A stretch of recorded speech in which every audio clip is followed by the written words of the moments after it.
Kudus. Amin. Saudara-saudari terkasih, selamat berjumpa kembali dalam program Gema Paulus edisi Rabu 15 April 2026 bersama saya Pastor Era SOFM.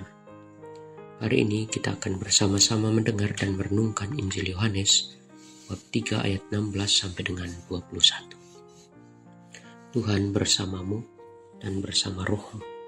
Inilah Injil suci menurut Yohanes. Dimuliakanlah Tuhan. Dalam percakapannya dengan Nikodemus, Yesus berkata, begitu besar kasih Allah akan dunia ini, sehingga ia telah mengaruniakan anaknya yang tunggal, supaya setiap orang yang percaya kepadanya tidak binasa, melainkan beroleh hidup yang kekal. Sebab Allah mengutus anaknya ke dalam dunia bukan untuk menghakimi dunia, melainkan untuk menyelamatkannya. Barang siapa percaya kepadanya, ia tidak akan dihukum. Tetapi barang siapa tidak percaya, ia telah berada di bawah hukuman, sebab ia tidak percaya dalam nama anak tunggal Allah. Dan inilah hukuman itu, terang telah datang ke dalam dunia, tapi manusia lebih menyukai kegelapan daripada terang, sebab perbuatan-perbuatan mereka jahat. Sebab barang siapa berbuat jahat membenci terang dan tidak datang kepada terang itu, supaya perbuatan-perbuatannya yang jahat itu tidak nampak. Tetapi barang siapa melakukan yang benar, ia datang kepada terang, supaya menjadi nyata bahwa perbuatan-perbuatannya dilakukan dalam Allah. Demikianlah sabda Tuhan. Terpujilah Kristus. Saudara-saudari sekalian, pernahkah Anda merasa hidup sedang menemui jalan buntu? Seolah-olah ada tembok tinggi yang mengurung kita. Itulah kondisi yang kita sebut sebagai penjara. Hari ini kita diingatkan bahwa penjara itu datang dalam dua bentuk. Pertama, penjara luar, tekanan hidup, masalah keluarga, atau kebencian orang lain yang membatasi gerak kita.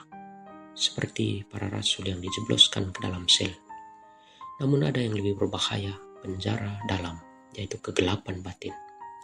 Inilah sel yang kita bangun sendiri dengan dinding dendam dan jeruji ketakutan. Di dalam kegelapan ini, kita seringkali betah, bersembunyi karena takut luka atau dosa kita terlihat jika terkena cahaya. Pertanyaan bagi kita, bagaimana pintu penjara kegelapan itu bisa terbuka? Injil hari ini memberikan jawaban yang sangat logis.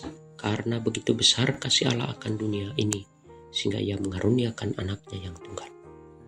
Pintu kegelapan akan terbuka bukan karena kekuatan kita, melainkan karena kasih Allah.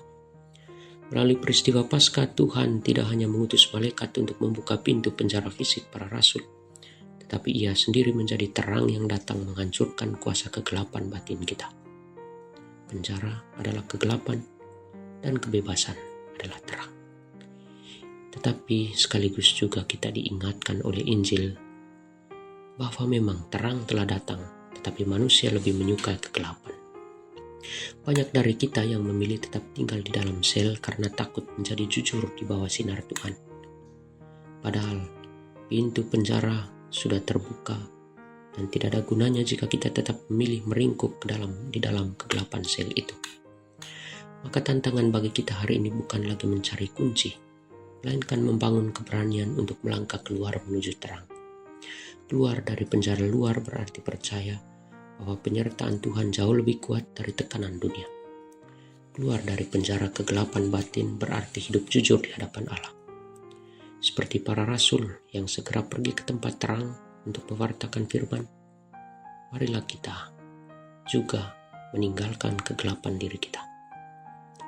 Agar kita, seperti Nikodemus yang kita dengar dalam Injil hari ini, dapat menjumpai Tuhan, sang terang sejati itu. Karena terang itu tidak datang untuk menghakimi, melainkan untuk membebaskan.